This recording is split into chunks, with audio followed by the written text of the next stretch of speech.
just one second. It says we're live, so hold on. This is like my 11th time doing this, and I still don't trust it. So hold on for a second.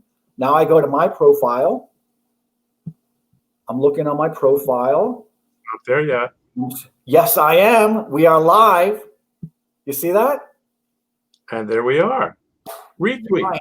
It works. Woo. It works. Oh, and I see people are joining us. So thank you, everybody. Oh, it's not Jake Tapper that's joined us. It's Jake Tabor that's joined us. So that's close. We're only off by one letter. So thank you very much for being here. Matt, thank you so much. Mustang, thank you so much for being here. And Truck Nation and Sierra, thank you as well. And I'm so pleased to be talking some more, because I was talking with you a few minutes before with Ron Coleman. Thank you, Ron, for being here. This is very exciting for me. And I feel like we have a chance to be, I feel like we're having coffee or maybe like dessert or dinner or something, but we're doing it by video and everyone else can join us. Yes, and it does give us the ability to digest our food. And if we have to make noises, involved with digestion, then it's off the mic. It's much better than being personal. As you and I were saying before, we're so tired of actually meeting human beings and going out in public. This is just so much better. All right. Well, then I won't even turn off the microphone should that need arise. So thank you so much for being here, Ron, and thank you everybody for joining us this evening. Ron, would you be kind enough to introduce yourself? Yes. Okay. I'm Ron Coleman. I'm a lawyer.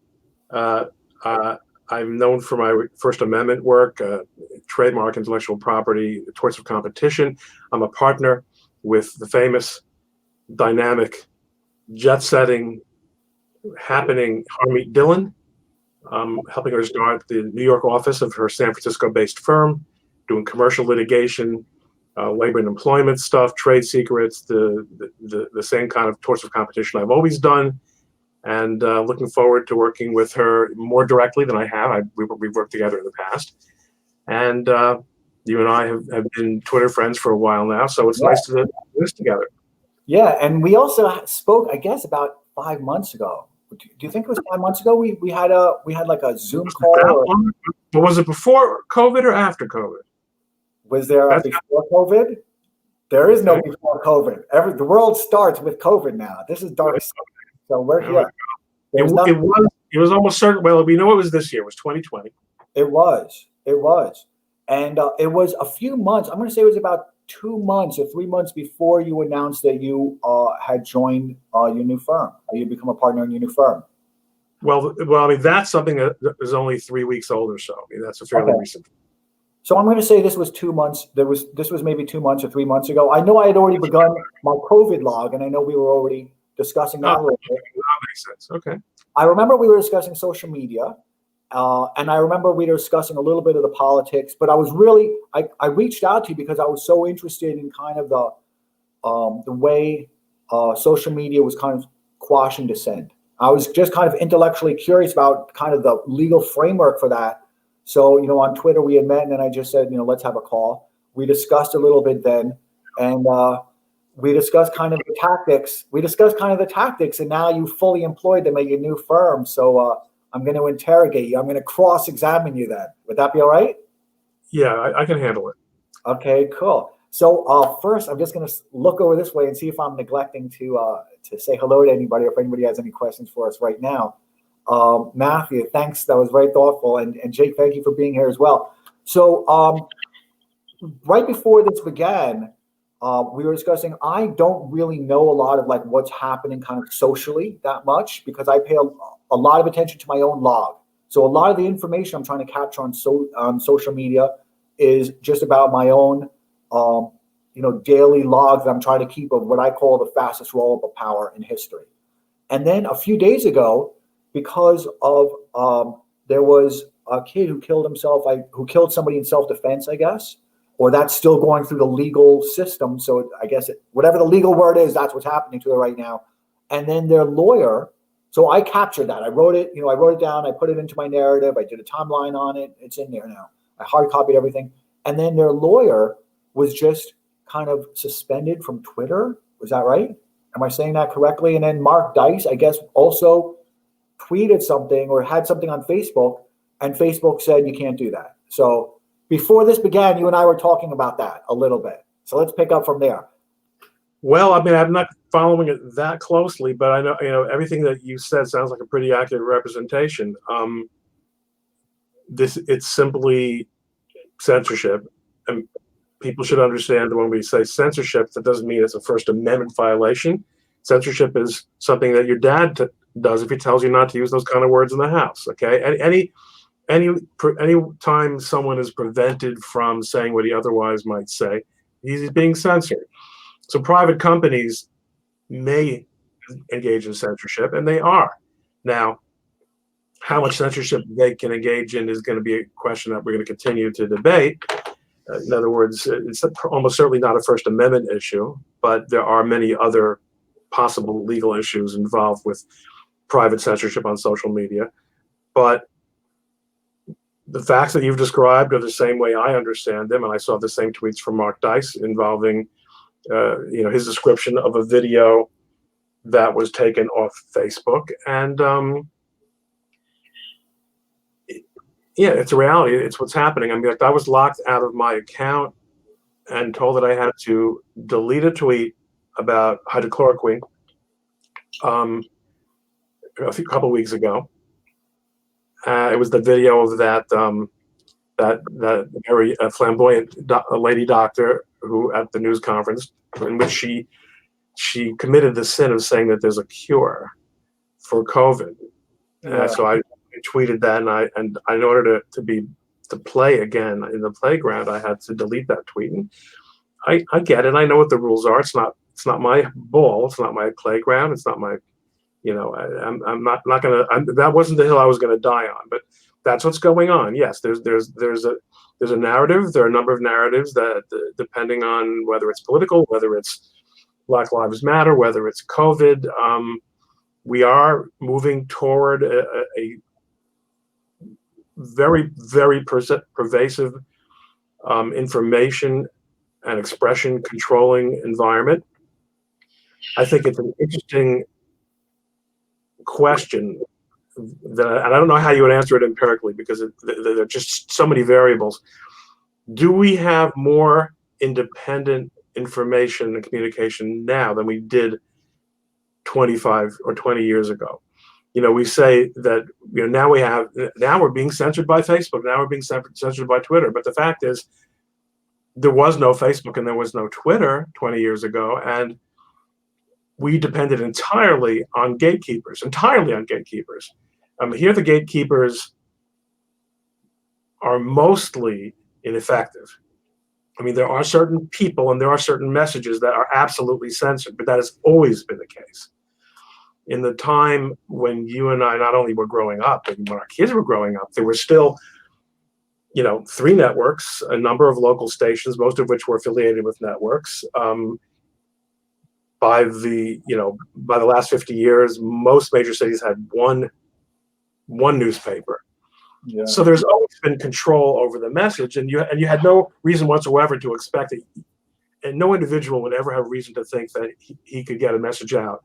In fact, if you didn't have a platform, the way you got a message out was by printing stuff up on a mimeograph machine and sticking it on telephone poles and on windshields, and people considered you a crank if you did that, because if you couldn't get your message out in an approved way. So I don't know whether we really have more or less message control now, but there is, on the other hand, something a little bit scary about both the corporate nature of the message control that's taking place now, as well as the global nature of it. The fact that the people who are controlling the message are not only answering to their shareholders and to their business and managerial interests, but also to foreign regimes and their stand. That's something that's very powerful. That's a real problem. That is definitely a real problem. So, but just discussing this thing that happened with Mark Dice, I thought it was really interesting. And I downloaded all of the videos. I'm keeping hard copies of everything because everything gets disappeared. Everything becomes 404, or the links disappear. They're no longer on the Wayback Machine. So for my own purposes, I'm hard copying everything. And So Mark Dice, I guess, tweeted something which just kind of introduced some type of fallibility into the thing that maybe it is self-defense. Was kind of the gist of what he had tweeted out or shared on Facebook. And then Facebook said that he was not permitted to do that and it violated some community guidelines. Well, listen, without knowing any of the facts, and I hardly know any of the facts. Yeah. But without knowing the facts, I can say this. There is a prima facie defensible position for Facebook to take, which is that video and that message is very provocative. It's extremely provocative. It's going to cause a lot of problems and a lot of aggravation. And the fact that it's true is interesting, but we have other criteria, other desiderata in terms of content that we're going to carry other than communicating the truth. And one of them is that we're not going to lose control of our platform. We're not going to have it turn into a sort of a virtual riot. So that, I'm not defending it, but I am saying that there is a corporate and a bureaucratic and an organizational rationale for simply not going there, as we say.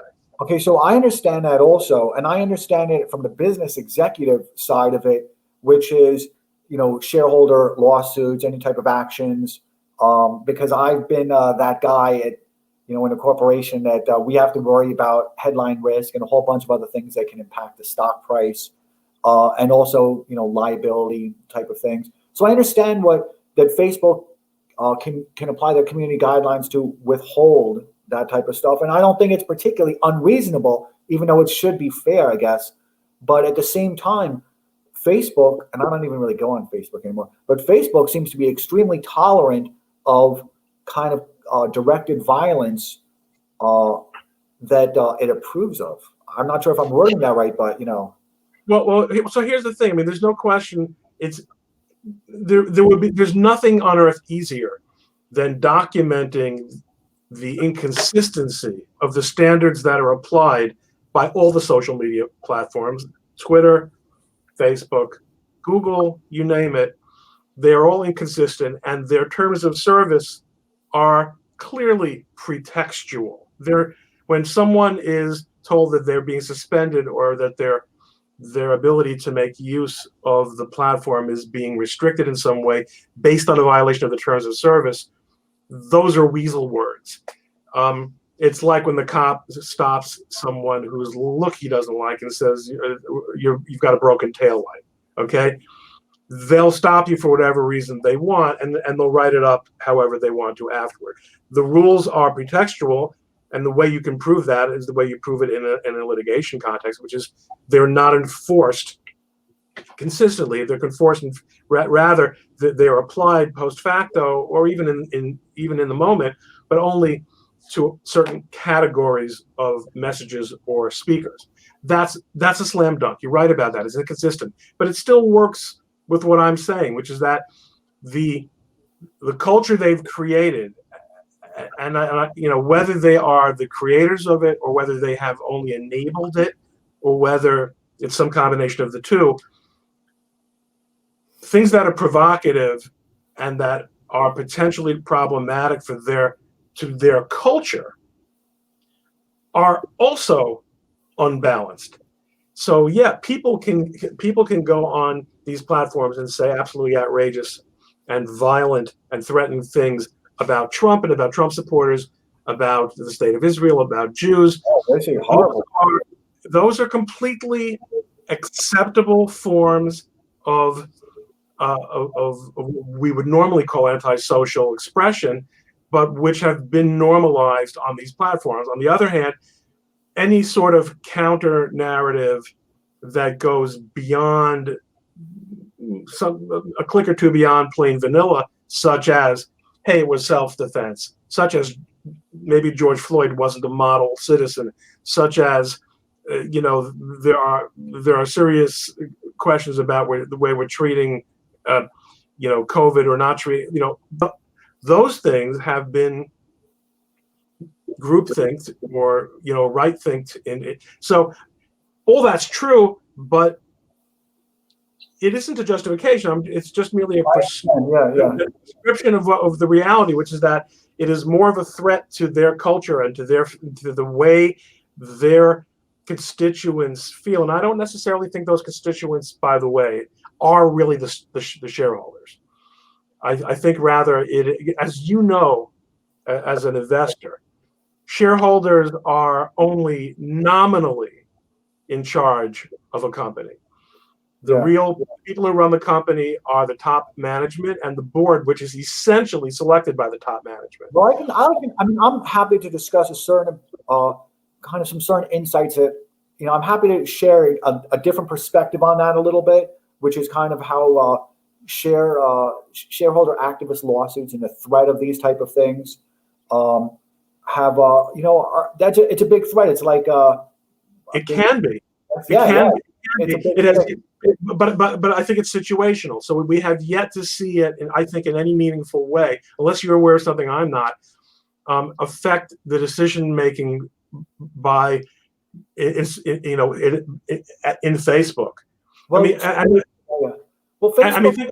Also keep in mind how you have companies like the New York Times, where the original ownership has maintained a special class of stock for themselves to insulate themselves from that risk. Mark Zuckerberg controls so much of Facebook's stock. Yeah. Well, there's more complexity to it than that. But I want to first get backward, and then I'll introduce some of the complexity, because I do think it's interesting, because I try and look at everything. Sometimes I overthink things because I look at things as like an organism, right? And even with this whole, what I call the fastest roll-up of power in history, my log actually starts 3 years ago, because I want to look at how kind of these episodes, I want to look at kind of the systolic nature of the whole thing. It's really interesting to me. But so when you're an executive, Mark Zuckerberg and his exec team do have some real fiduciary obligations that they have to satisfy. And it's interesting for a very aggressive activist type of shareholder to pursue their own goals by if they can find enough stock, which clearly they can really commence some very serious actions against Facebook. And they've been given all the authority to do so by saying things are hate speech, and they've been given all the collateral that they need to go after and pursue failures of Facebook if they don't go after this. So in some ways, I'm kind of sympathetic to Mark Zuckerberg. I don't know how I feel about Jack, because I met Jack, and I didn't. I'm not going to say it here because I'm on Twitter, but I was really impressed with Mark Zuckerberg before they went public. They were looking for buyers for the aftermarket stock. It's a normal dog and pony type of show. I was very, very impressed with them. And then under the same type of circumstances, I met with Jack and the team there, and I was very unimpressed with them. So I probably still keep a little bit of biases in both directions. So I'm not sure. I think Facebook, from what I understand, Facebook is even more intolerant than Twitter is. I think Mike Cernovich had said that was his feel from social media was that Facebook is more restrictive than Twitter. It might be. I mean, I like you. I spend very little time on Facebook these days. Yeah. But let me put it this way, though. I think that's probably right. On the other hand, I sense a depth and flexibility on the part of Mark Zuckerberg, and occasional flashes of intellectual honesty on his part that I do not see from Twitter. I think, and it may very well be for a couple of the reasons that you mentioned. One is that he's clearly a brilliant individual. Oh yeah, I'm still just in awe. I mean, he was very responsive. He came back. We had questions. This was at a time when they had difficulties, or they were foreseeing difficulties with the mobile experience. Remember, back then everything was PC based. Yes. Yeah. And, I remember that. I do. He's brilliant, and he has grown into the role of a business executive from being an inventor, a wise guy, Harvard guy, and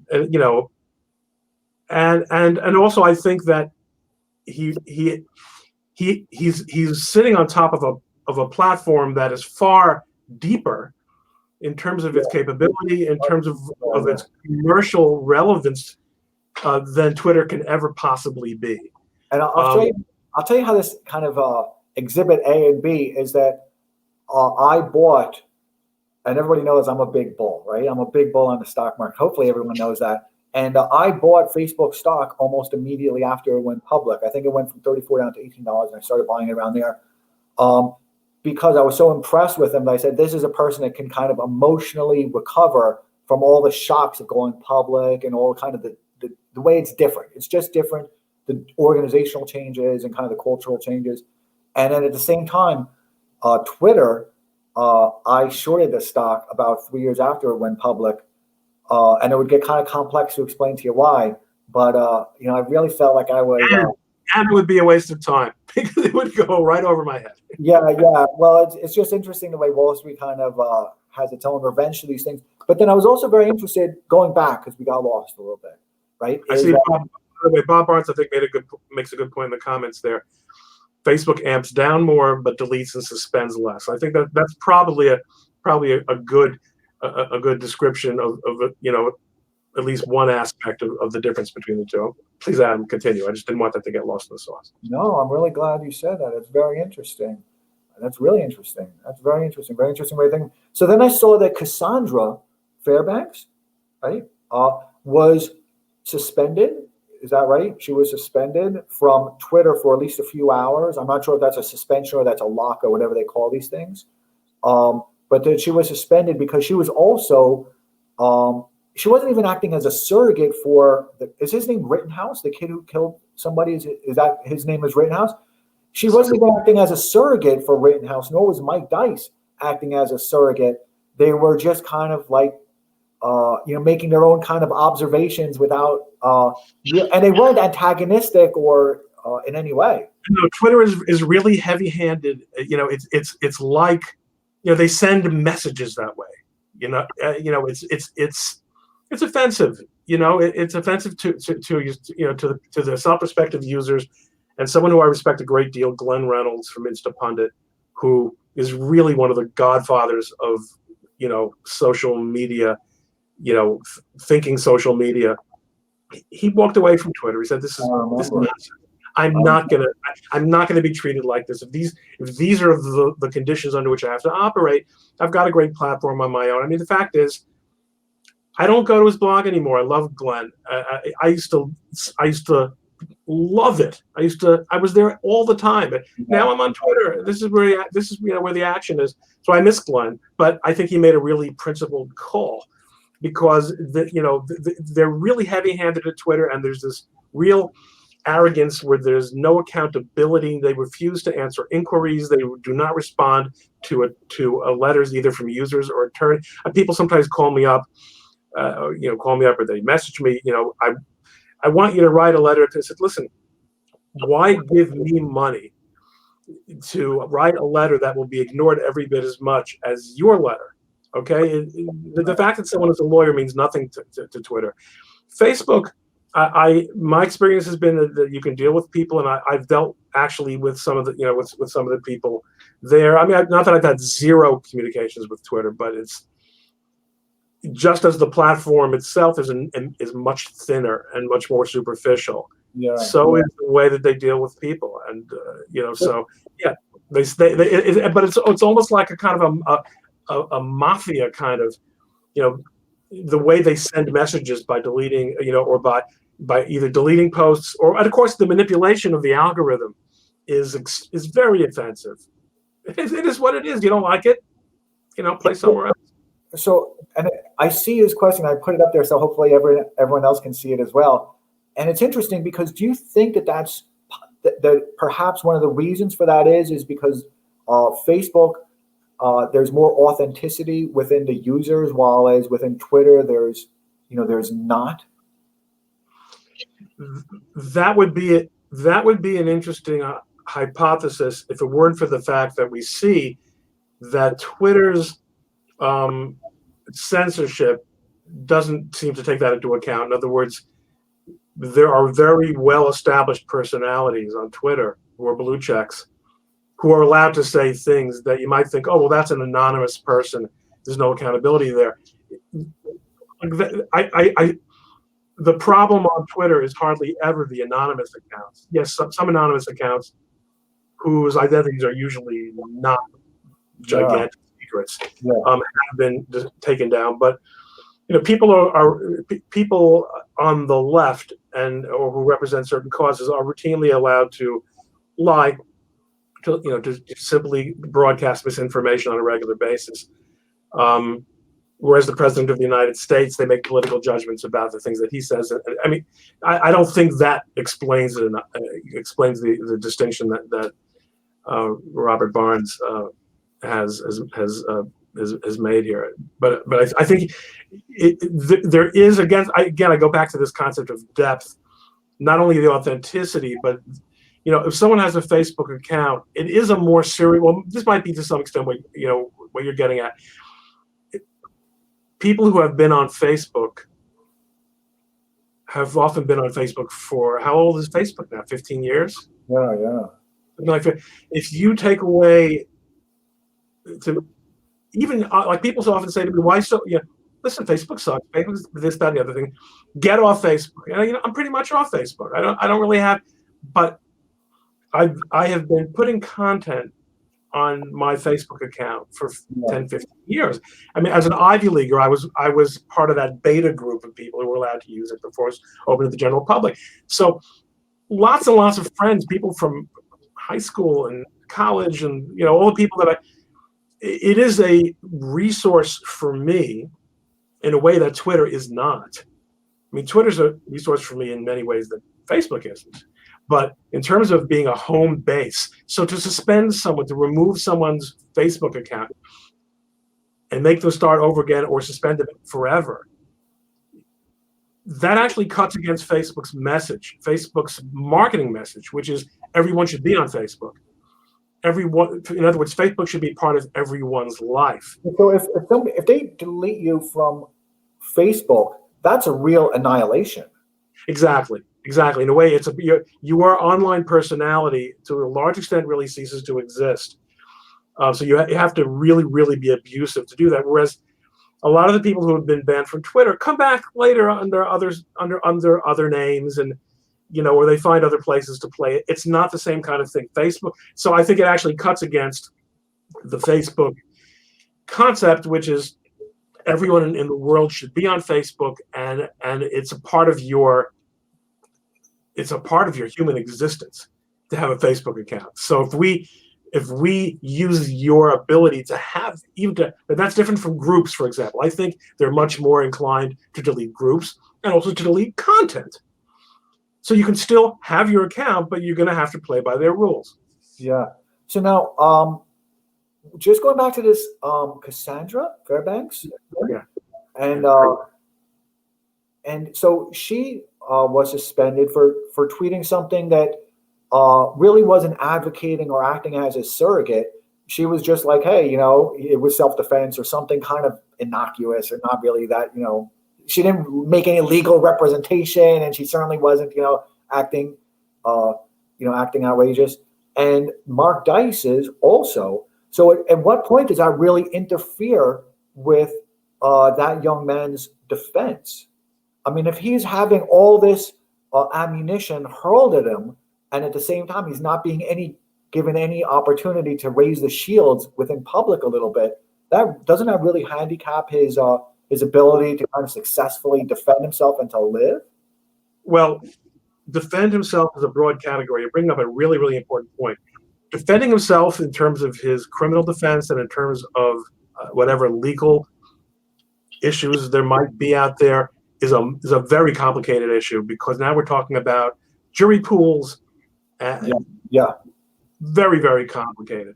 Let's put that aside, because I don't even know how to speak to it. But I do know that representing the clients that I have in deplatforming cases, one of the primary arguments, the moral arguments, and I think it does creep into the legal arguments, is when people say, well, it's a private platform, so therefore, if I can let them, you defame my man on a private platform, and everyone is going around making false claims about him, and rather than allow him to defend himself on the same platform, you remove him from the platform because why? Because we're going to say, or we're going to imply, that the claims that were made about him are true. So there's something really, really wicked about that, and really immoral, and really, undemocratic. There's just nothing to recommend the idea that a person who is defamed in a certain context will not be given the opportunity to defend himself in that same context. Well, what if you're defamed in the New York Times? If you're defamed in the New York Times, besides the fact that it's true that the Supreme Court, decades ago, essentially made newspapers exempt from defamation liability, but even then, the New York Times still is only one newspaper, and I can get if I have a story to tell and it's newsworthy, I should be able to get it out there, whether it's through the New York Post or whether it's some alternative media. But when you have platforms such as Facebook and Twitter, which are in their own space, and I'm not talking about monopoly. I understand that. I'm not talking about monopoly, but in terms of being dominant within a given medium or a given forum, it is very problematic. And not only is it problematic, because you're describing, right, the fellow himself can't defend himself, his lawyer can't defend him, and now even bystanders can't convey messages of defense. That's terrible. That's just wrong. Yeah, and it was interesting because, and thank you, Robert, for being here so much. It's very thoughtful of you to join us, and also because I was thinking of the Covington kids, because I look at both of these cases, and the way both of the cases are becoming kind of like mutations, where it's no longer about that. It's kind of like the etymology of the whole thing is just changing completely, where it's no longer about whether the Covington kids were guilty, because now we can say, okay, he wasn't guilty, but look at that smirk. And so there's no way that he was ever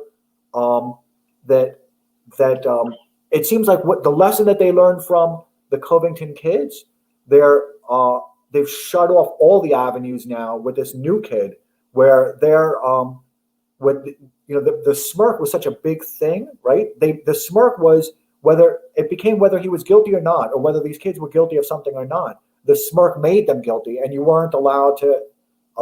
You couldn't defend it.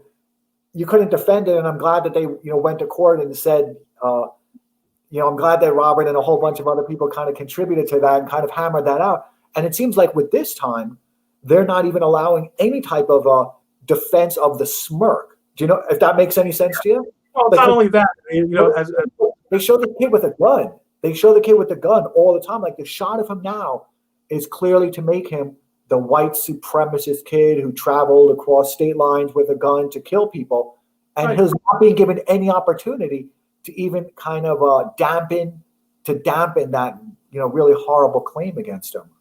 No, that's right. As Bob says, it's a de facto one-sided social media gag order. It's extremely, the only question I have, the only reason I have for optimism is I do think that the heavy-handedness of it is apparent to a lot of people. And I think, look, I mean, you were talking about the smirk. Oh, yeah. If anyone were filmed, there's a famous picture of Peter Strzok, is it? Where he has a really weird expression on his face, and people use it all the time in memes. He looks really weird and perverted. Yeah. No, that is weird. That is definitely weird. There's almost no one. It's like when Vox or one of the left-wing publications wants to say that Trump lost some case or lost someone, they'll pick a picture of him looking disappointed or hurt or angry, and you'll get the impression from the way they juxtapose it with a headline that he's reacting to what happened in the story, when in fact it's just a picture they pulled from gazillions of minutes of video, where think of all the pixels that are being generated in this conversation. You'll be able, wants to find a picture of Coleman looking like, having a smirk or looking insane, like, oh, there's pictures of what's her name, the New York Congresswoman, Ocasio. Yeah. So, Yeah. wow, look at her funny eyes. She looks like a maniac. Come on, you can't go with you can't. Everyone, if there's the ubiquity of pictures, so it was decided by the people who were in charge of the narrative that smirk, that so-called smirk, was blameworthy. What it was a kid nervously smiling in a situation of being really, outrageously intimidated. It was horrible what they did to him, and they said that after a while, and I immediately came to their defense, even like that moment, and it's just been so amazing to me to watch our entire, I guess you guys are lawyers, so I don't know, but judicial system, I guess, just completely thrown away, where people are deciding guilt on things, kind of like the Twitter has become like this plebiscite where you can just kind of decide people's guilt and kind of execute them on the spot. Should be next. That would be different. But so they were deciding, so it seemed pretty quickly that they had decided that these kids really weren't guilty. And now they just made them guilty of some other type of ambiguous crime of the smirk. And right. And now clearly they're doing the same thing with this other kid. You can kind of see them transforming the narrative to it doesn't make a difference whether he was guilty or not. That's my other point, though, which is that I do think it's possible that, for example, there are certain messages that are so lacking in credibility that no matter how often they're repeated, they don't really sink in beyond people who are inclined to believe them anyway. And I think it is entirely possible that what's happening at this point is that really everyone, is aware of the bias of Twitter every bit as much as they're aware of the bias of Brian Stelter. Do you think they're aware of the bias? Do you think they're aware of the bias? I think regular people walking around are aware of the bias. Yes, the answer is yes. But I think let's divide the world grossly into three categories. Left wingers who are either aware of the bias, that think it's cool, or are so biased themselves that they don't see it as bias.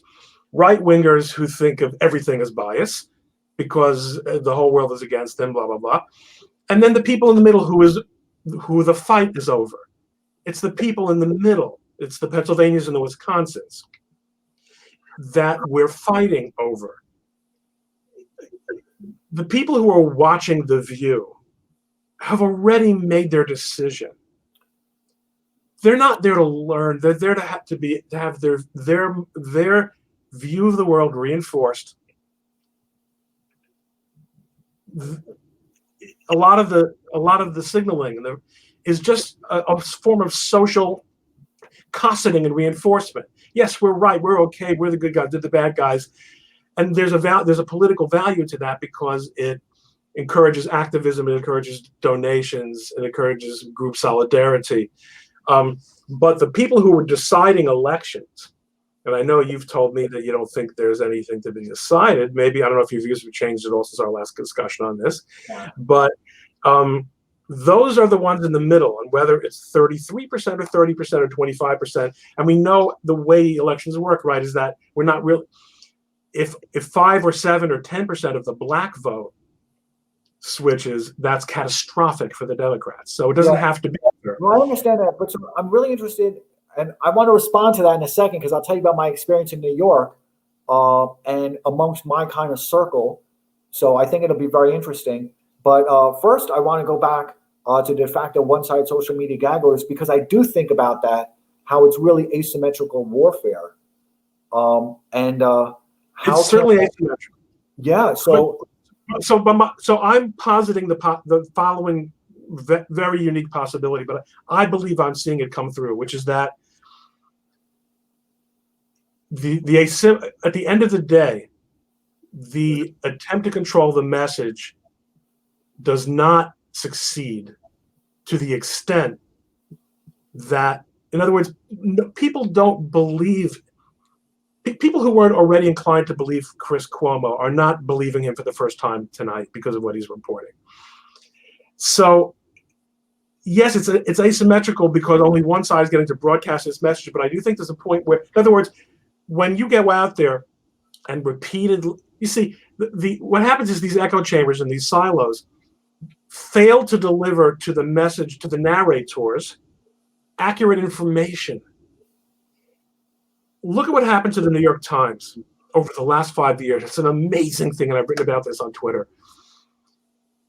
There was a time when the only way a reporter published something in the New York Times is he submitted a story, and the editor then edited it. Yeah, was that a city desk editor? Was that the name of that job? I'm sorry? Wasn't there a job called title like a city desk editor who's the fact checker or something for the New York Times? There were real, old-fashioned journalism. There different organizations had different ways of organizing it. But the point is, the newspaper was saying that once someone publishes something in the New York Times, it's not his writing, it's the New York Times. We stand behind our reporting. So even though the Times is responsible for some of the greatest lies in history, there still was this sense of institutional accountability. What happened with social media was reporters became the independent clusters of influence. And they were allowed, I don't know how this happened, to put NYT in their handles to remind you that they're New York Times reporters. So now they're carrying the brand into social media, but their tweets are not being edited. So a silo is built around these reporters, and depending on how senior they are, they're from the hundreds of thousands to the millions. And all these silos do is reinforce each other's views, and they force these reporters in order to curry favor. And the same thing happened with some social media figures, people who become absolute lunatics because their following became so great that they became legends in their own minds. What that means is the people who would send out this false narrative, this asymmetric narrative, are truly losing touch with reality. And that matters because they no longer have the ability to judge what they can get away with. So when you now have millions of people who are going around saying, Joe Biden's fine. Yeah, it's interesting, isn't it? He's 100%. He's a great guy. He's 10 times smarter than Trump. No, you can't fool. I guess I have to invoke Lincoln. You can't fool all the people all the time.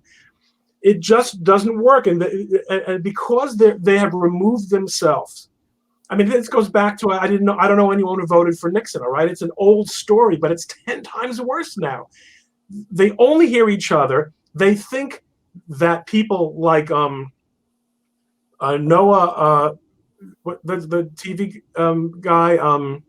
I don't watch TV, so I don't know. I don't know any of those people. I know who you're talking about. I know he's the common sense guy. These people are funny and that they're incisive. They're not. So the asymmetry is there in terms of content.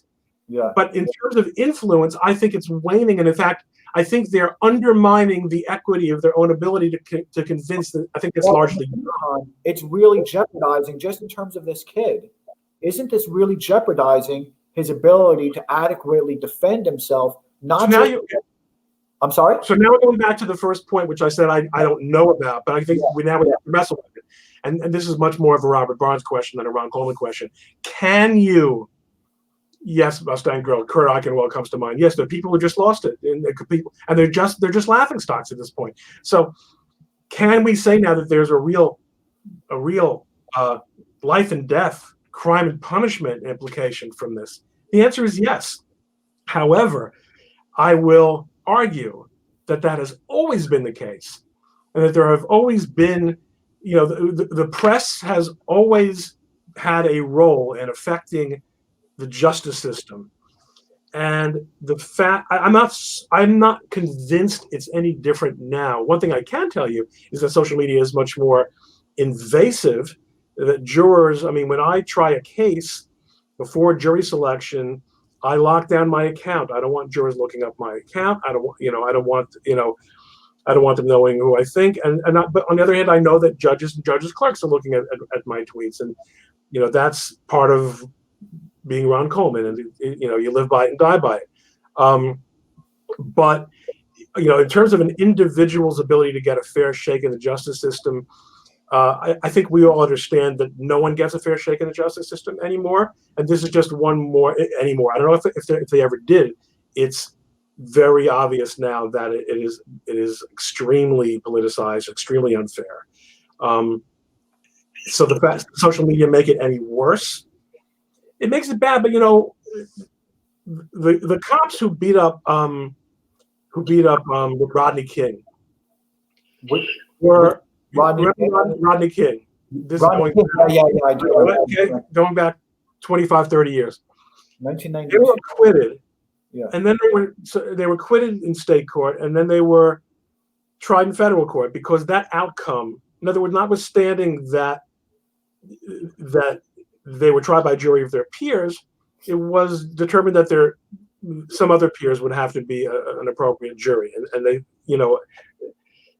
it's an old playbook. So here what's happening, I'm not sure if there's a historical record for what's happening right now, because it's not that there are no alternative outlets. There are. I mean, Cassandra Fairbanks and Mark Dice, I guess, are alternative outlets, and they were suppressed from expressing themselves. Yeah. It's not like there's just a whole bunch of media and there's no. Wait a second though.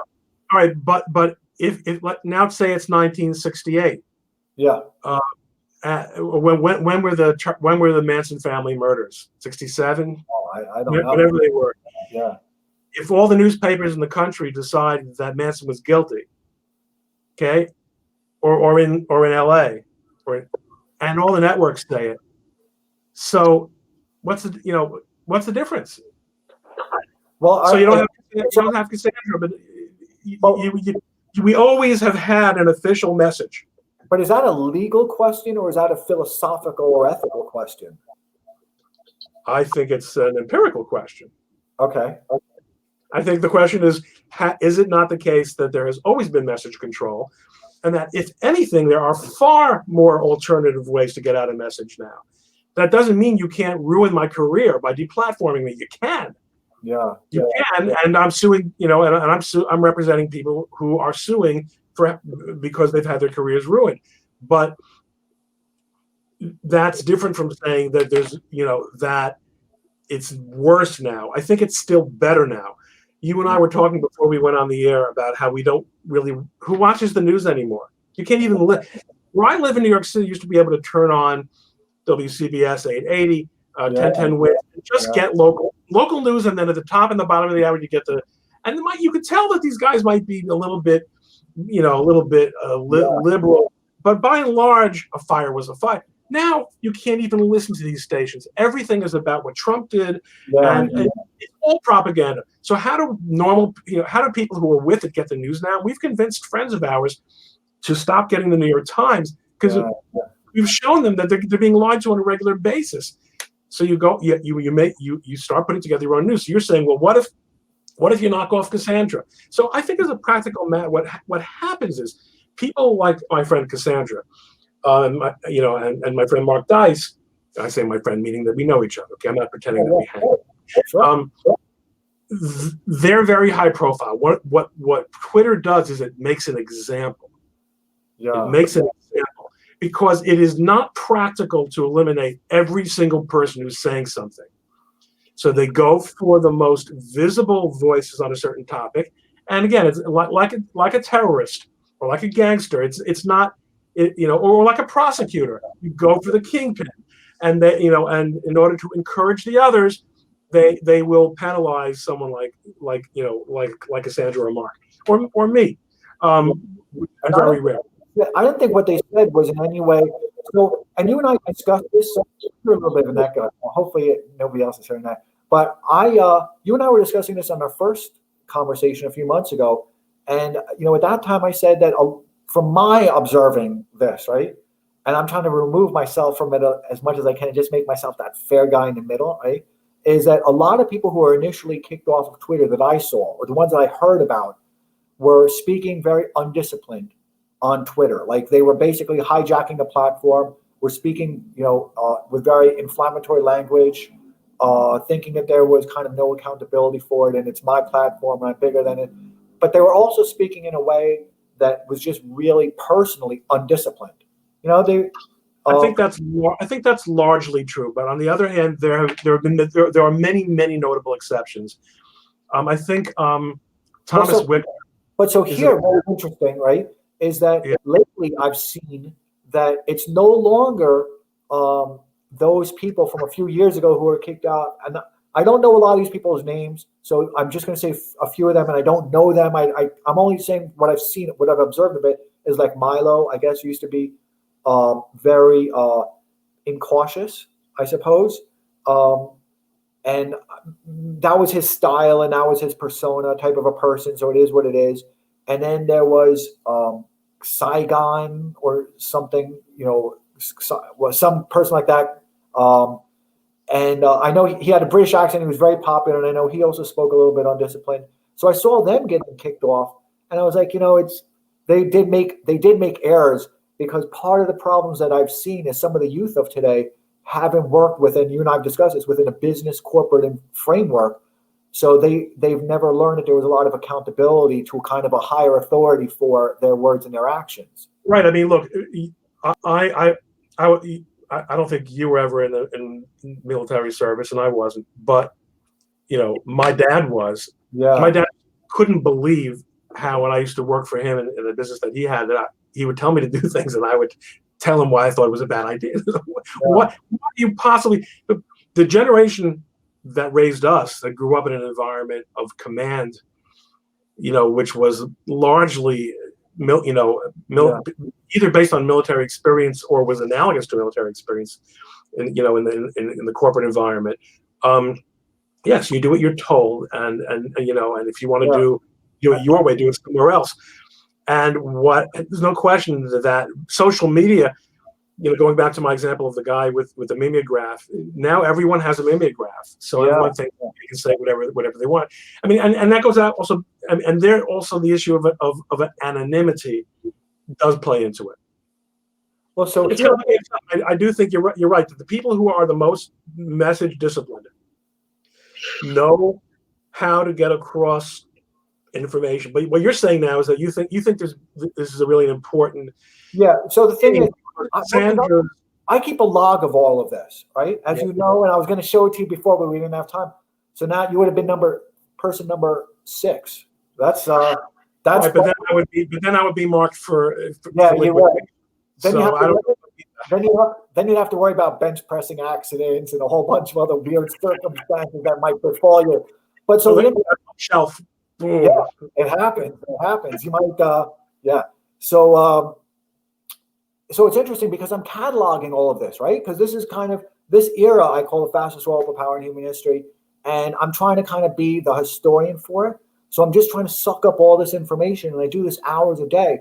And this one really did strike me. It's one of the reasons I reached out to you. I was so eager for this, because it does look like now she was and Mark Dice was really very disciplined with what they said. It seems to me that she was very respectful. She didn't say anything kind of deliberately to inflame kind of existing tensions. She does have credentials as a journalist, right? So she has to be given a little bit of a bigger sandbox just because of that. And she does have an outlet that she publishes for, and Mark Dice.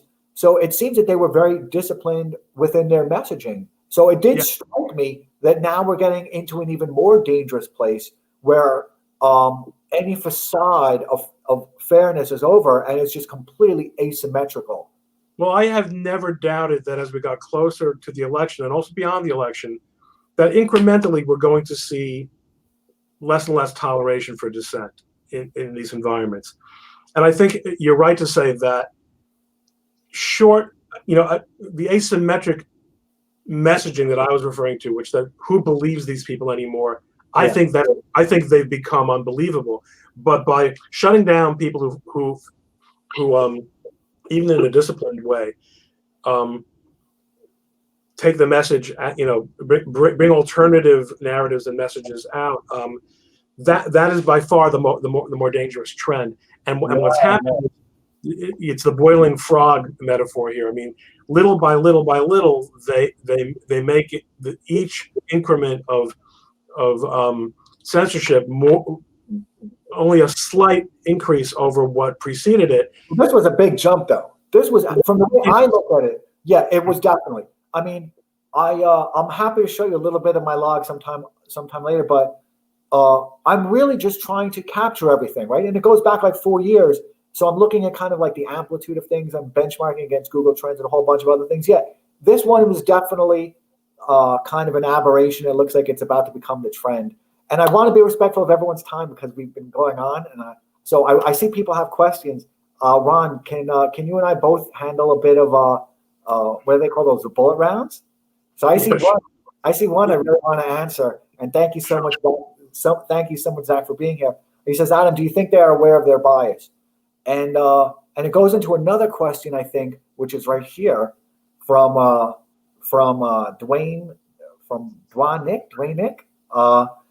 However you'd like me to pronounce that, just imagine that's the way I did it. Who says, I think Jack doesn't have full control over the Twitter sphere. Groupthink controls Twitter. So they're both very interesting questions, and I don't really have a conceptual framework for it. And I've really been thinking about this because some part of it is clearly, that they are for their, in their evaluation of hiring the candidates, they're hiring into a particular type of profile, and they're doing this very rigidly.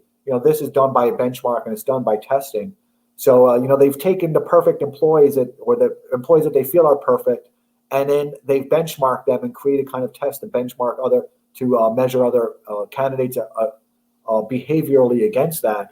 So they're clearly looking for certain attributes. At the same time, I play a lot of chess, I play a lot of Scrabble, and because there's so much mathematics in Scrabble and in chess, and I've been an investor and involved in a lot of technology companies, there's an Asperger's type of thing that also exists, which is very, and that's not a criticism of anybody. It's certainly not. And they can be mathematical geniuses, and sometimes they have difficulty in communication skills with other people or kind of collaborating with other people. And that creates kind of cliques and nodes in itself. So I think that there's a lot of dynamics, and I've spoken with my friends who are both within and without that within technology companies, and they're super smart, just absolutely brilliant, but it's a horizontal verticalness. It's a horizontal intelligence, and they don't really have any system view, and I don't challenge them on anything because at this point, I've come to accept that their mind and their cognitive reasoning is really not their own, right? It's the passions, and the passions are being kind of infused within them.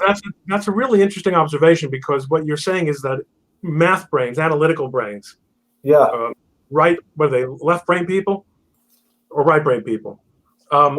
They're setting up these forums for word people. In other words, the people who benefit from this stuff the most are people who are the high verbal SAT people like me, not the high math SAT people like you. Yeah. I wasn't good on any of them. Are you kidding? I went straight to Wall Street. I didn't do any of that stuff, man. So that's a fascinating point, and it would be worth an entire scope in and of itself. I do think, to answer the questions, I think to some extent you're right that there's a cultural thing, so that they don't necessarily.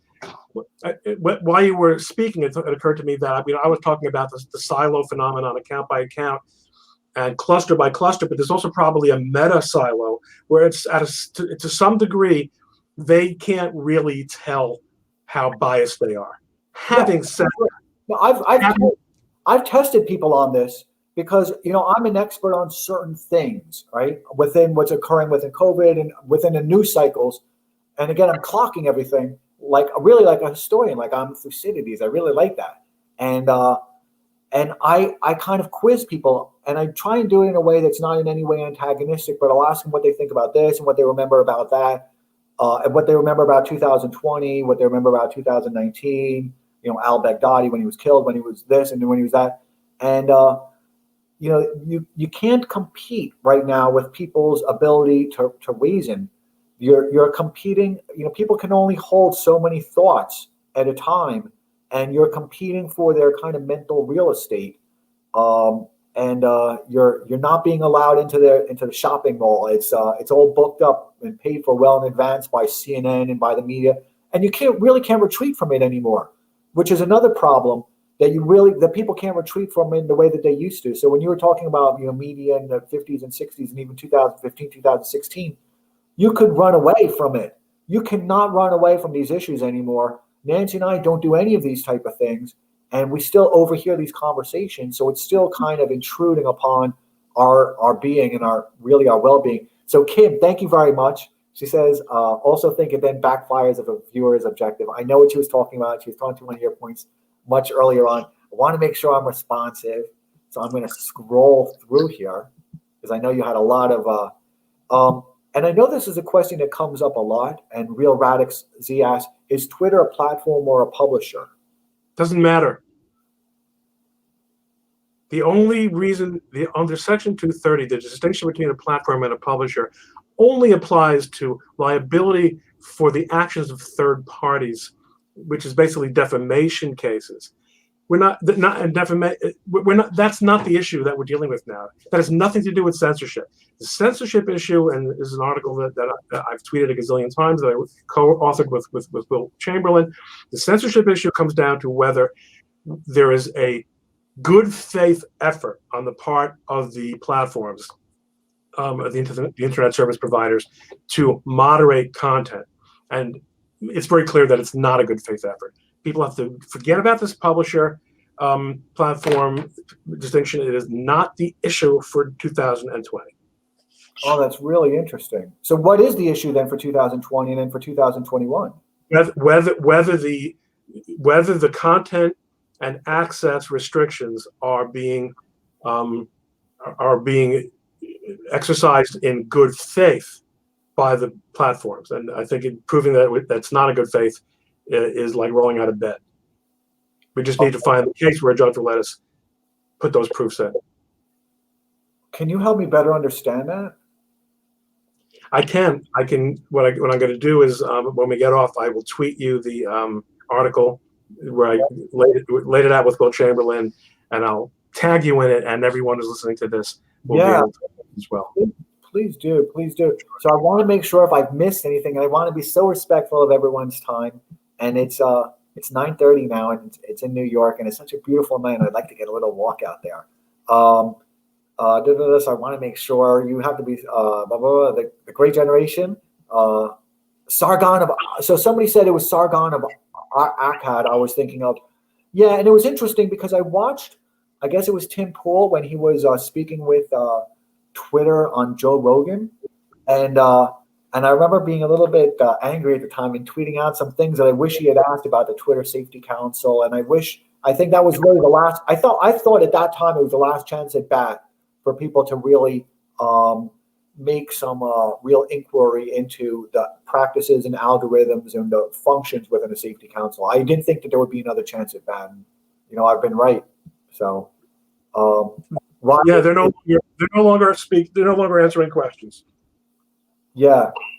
So I want to, and I if I were to scroll through everyone's comments, I would just spend the next half an hour scrolling through them. So I don't think that's fair to anybody.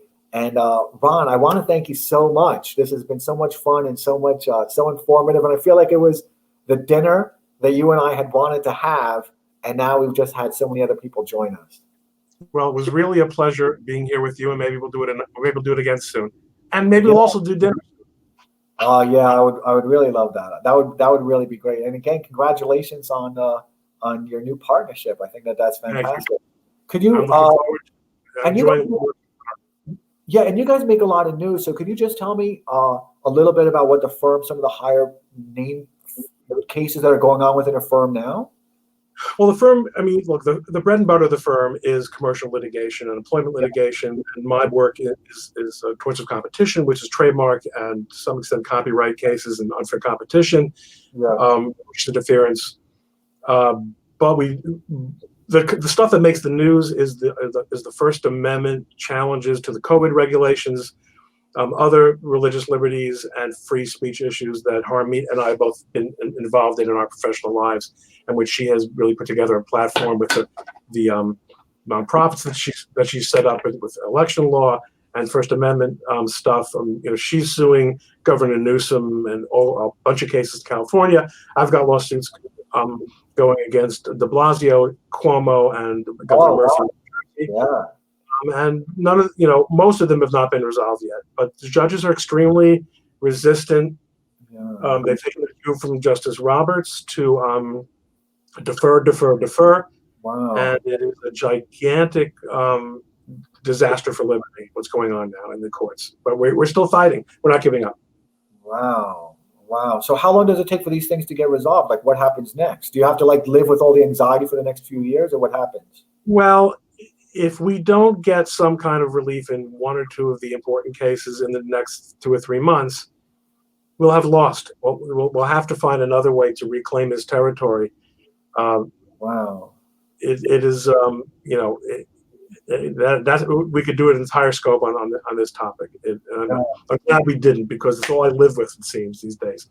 But it's hard to get an injunction. I had an order to show cause pending in the District of New Jersey, and then Justice Roberts came out with his decision saying, if a government decides it's an emergency, it's a clear Supreme Court precedent.